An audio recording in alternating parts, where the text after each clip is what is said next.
ওই রাহুল, কি ওস্তাদ ডাকেন কে? সাইডে তো মাল পড়বো, মেশিং এর প্রিমিয়ামটা নষ্ট হয়ে গেছে গা, ওই প্রিমিয়ামটা চালু করে ঠিক কর। আমি গেলাম সাইডে। আচ্ছা ওস্তাদ, ঠিক করতে আছি। যা এখন আমি ফোন দিম না, চালু ঠিক কর। আচ্ছা ওস্তাদ।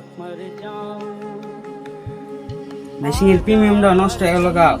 ওস্তাদ কত কাম দেওয়া দিছে, এমনি শরীর স্বাস্থ্য ভালো না, আর ওস্তাদ হয়েছে মেশিনটা ঠিক করতে।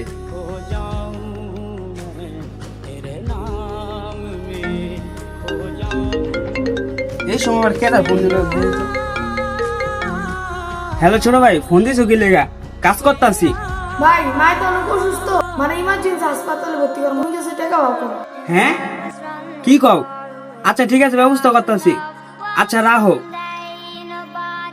উস্তাদ গেল গা, এখন এত টাকা লাগে, কের কাছে আমি চাই। আচ্ছা উস্তাদ একটা ফোন দিয়ে দেখি কই আছে। এই দেওয়ালটা ভাঙে পাইপটি নিতে হইব, নাহলে তো বালু নেওয়ান যাবো না। হ্যাঁ রাহুল বলো। হ্যালো উস্তাদ, তো আমার মায়ের তো ইমার্জেন্সি মেডিকেল ভর্তি করা লাগবো, এখন কিছু টাকা লাগে। ডাক্তার কাছে 50,000 টাকা লাগবো। কি কও? আচ্ছা আমি মালিকের ফোন দিয়ে কইতাছি। আচ্ছা আচ্ছা ঠিক আছে, আচ্ছা রাখি। আচ্ছা আচ্ছা রাখো। আনবো বুস্টারে কাম করে রাহুল আছে না, ওর মাই অসুস্থ হয়ে গেছে গা, ওর ছোট ভাই ফোন দিয়ে কইছে যে 50,000 টাকা লাগবো। আঙ্গো মেশিং এর প্রিমিয়াম নষ্ট হয়েছে গা, সাইডে কাম কাজ করতে পারি না, এর ভিতরে ওই টাকা চাইতাছে, দেখি মালিকের ফোন দিয়ে টাকা টুকা লইতে পারিনি।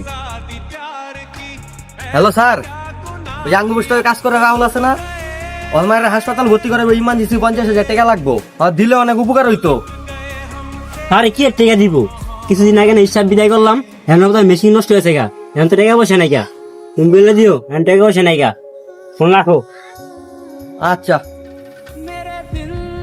একজন শ্রমিক মালিকের আন্ডারে কাজ করলে মালিকের দায়িত্ব ওই লোকটাকে দেখে শুনে রাখা। যখনই একটা শ্রমিকের বিপদ আসে তখনই মালিক মহাজন পল্লি দিয়ে দেয়। আপনারা দিন শেষে মুখে ভাত তুলতে পারেন শ্রমিকদের কারণে। সেই শ্রমিকদের যদি আপনারা অবহেলা করেন তাহলে আপনারা কোনোদিন শ্রমিকদের দিয়ে কাজ করাতে পারবেন না।